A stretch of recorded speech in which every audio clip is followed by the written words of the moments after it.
Today's podcast is a book review on the book Your Best Year Ever by Michael Hyatt. Your Best Year Ever by Michael Hyatt is an awesome book and guide to helping you reach your full potential, to achieve your dreams and goals, and live a more purposeful and fulfilled life. It's not just a book to read, it's a guide, a workbook per se, that includes many exercises you can do to create your own life plan and action steps so you can live your best year ever. This book is based on 5 key assumptions. First, real life is multifaceted, which means our lives are more than our work and our families. Our lives make up 9 key life domains: body, mind, spirit, love, family, community, money, work, and hobbies. Second assumption is that every one of these life domains matter because they all affect one another. The third assumption is that progress starts only when you get a clear on where you are right now.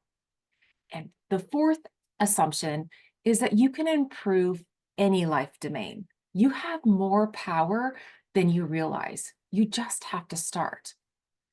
And the fifth assumption is that confidence, happiness, and life satisfaction are byproducts of personal growth. With those assumptions, this book is broken down into 5 steps. First, believe the possibility. Second, complete the past. Third, design your future. Fourth, find your why. And fifth, make it happen. So let me walk you through each of these 5 steps. First, believe the possibility. Your beliefs shape your reality. We tend to experience what we expect, what we believe is possible, which shapes our actions and our outcomes. Remember the quote by Henry Ford, "Whether you think you can or think you can't, you're right." And that is true for anything, especially our goals. We often think our goals are out of reach or even impossible because some of our beliefs hold us back. There are 3 basic kinds of limiting beliefs that Michael Hyatt describes in this book. Limiting beliefs about the world, about others, and about ourselves, which stops us from believing and taking action. These limiting beliefs are often formed by what we hear from the world around us, from the news, from social media, from the opinions of others, even from ourselves, from the meaning that we give our past experiences. You choose what you believe, so you can choose to think and believe differently. You can upgrade your beliefs by identifying the limiting belief, naming it, acknowledging it, that it is a limiting belief, and then challenging or interrogating it. Is it really true? Is this belief really true? Or are you making assumptions? What are the facts? And then imagine a new, more empowering belief. What could be the opposite of that? Or reframe it to be more empowering. Then implement your new belief. Keep at it. Keep repeating the new belief. It might not feel comfortable at first, but sticking to it, it will become your new reality. The second step in this book is complete the past. It is important to review your past as it allows us to learn and grow. If we don't acknowledge our past, we will continue to drag the negative baggage into our future, sabotaging our dreams and our goals. So to do this, Michael Hyatt suggests completing an after-action review, which has 4 key steps. The first is state what you wanted to have happen. What were your plans, dreams, and goals? What did you want to happen? And then second, acknowledge what actually happened. Be real and honest. What went right? What went wrong? What disappointments or regrets did you experience? What did you feel you should have been acknowledged for, but wasn't? Third, learn from the experience. What did you learn from your experiences? What was missing from your success is another way to put it. Did you have any limiting beliefs that held you back or got in your way or got you off track? The fourth is to adjust your behavior. Once you've acknowledged what happened in the past and named the things you learned along the way, now it's time to do something different. Change your behavior. Take different actions. The third step in the book, Your Best Year Ever, is design your future. Michael defines these as smarter goals: specific, measurable, actionable, risky, time-bound, exciting, and relevant. Now, you may be well aware of what specific, measurable, actionable, and time-bound are, but what about risky? Risky goals are ones that stretch you out of your comfort zone, that challenge you, which can also make the goal a little more exciting. Exciting goals are goals that are personal to you and tap into your internal motivation, which can inspire and motivate you to take action, even when you don't feel like it. Relevant goals are ones that are aligned with your life circumstances and interests right now, and are aligned with your values and other goals that you may have. And then these goals fit the season that you're in as well. So when you're designing your future and your smarter goals, it's important not to put too many goals on our plate. Michael suggests only up to 8 goals a year with a mix of achievement and habit goals. So what's the difference? What's the difference between achievement and habit goals? Achievement goals are one-time accomplishments like climbing Mount Everest or taking that your dream vacation. Habit goals are the consistent, ongoing activity or action that you do on a regular basis, like taking the dogs on a walk at 6 a.m. in the morning, 5 days a week. A habit goal can also be seen as a step to completing an achievement goal. A dream vacation takes money, time, and energy to plan and achieve. A habit goal might be putting $100 into a savings account for the vacation every single paycheck as just one habit that needs consistent action in order to have enough money to go on vacation. The fourth step to achieving your best year ever is find your why. On your path to achieving your smarter goal that is a little risky, yet exciting, you may start off full of ambition, energy, and excitement, but there will be a time when you're tempted to quit. You doubt yourself, your ability to achieve your goal, and it gets tough. This is when you need to find your why. It is important to identify your key motivations for achieving your goals, the reasons why you are doing this in the first place. Michael Hyatt states, people lose their way when they lose their why. What are your internal motivations for completing this goal, for achieving this goal? What are your hopes, your values, your ambitions, your internal reasons? These are your why.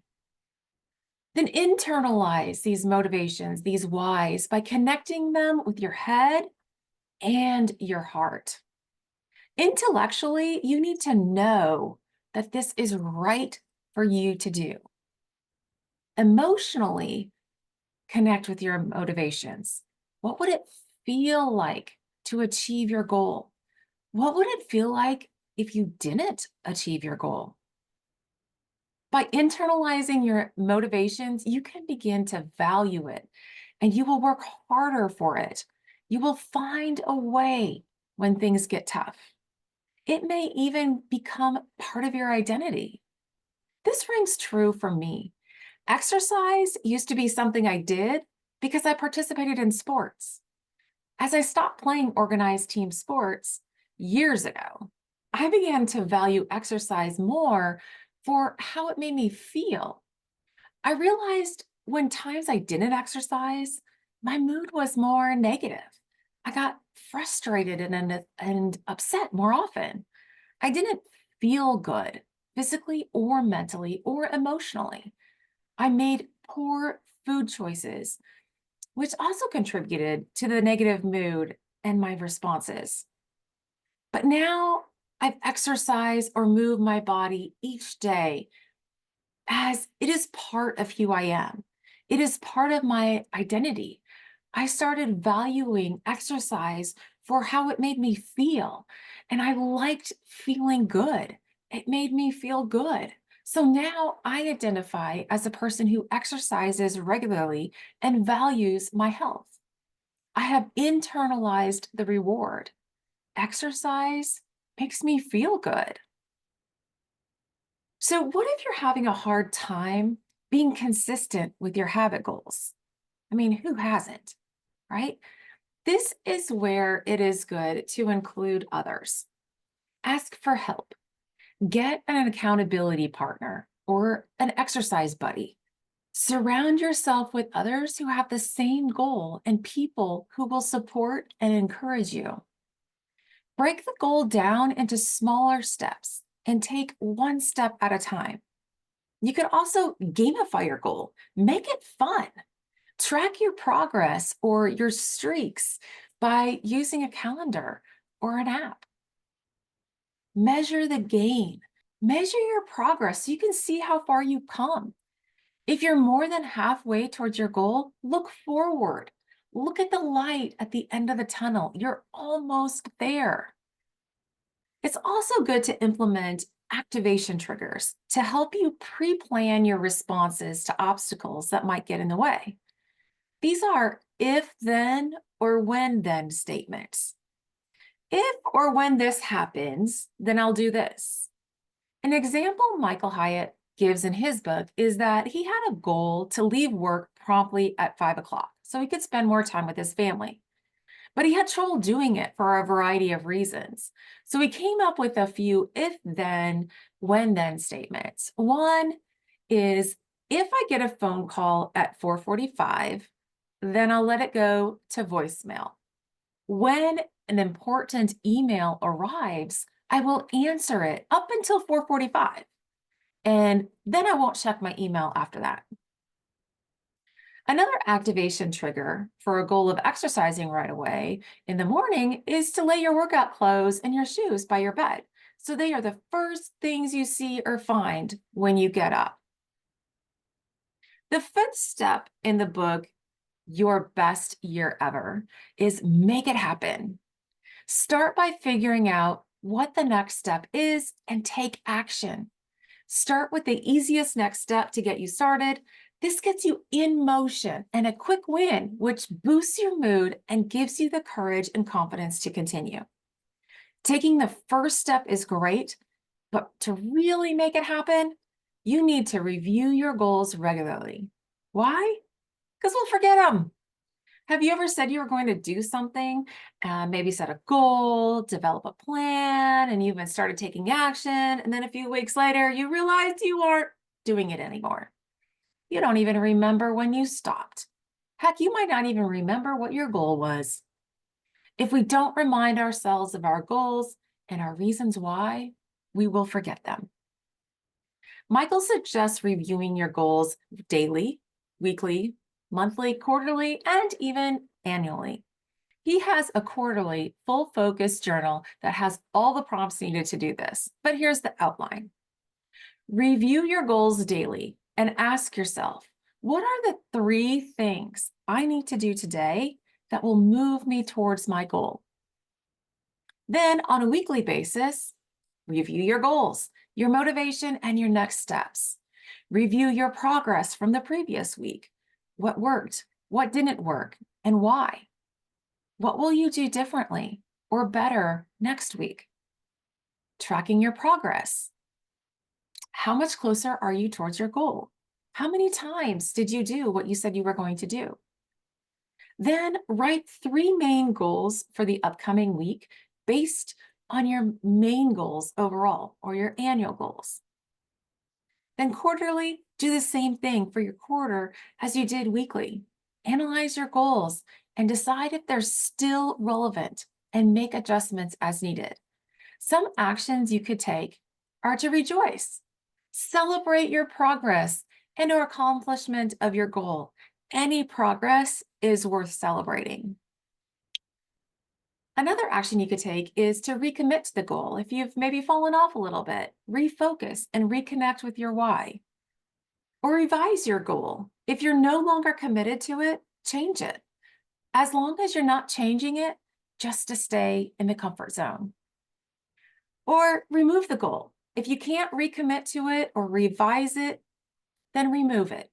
But if you remove a goal, replace it with another goal that you want to achieve. And then annually, every year, do the same process of reviewing your past, setting your goals for the next year, along with your key motivations, and break down your goal into smaller, doable steps, and then start taking action. This fully revised and updated edition of Your Best Year Ever by Michael Hyatt is written and designed for you to take it, read it, and implement the research-driven system outlined in this book to set and achieve your goals.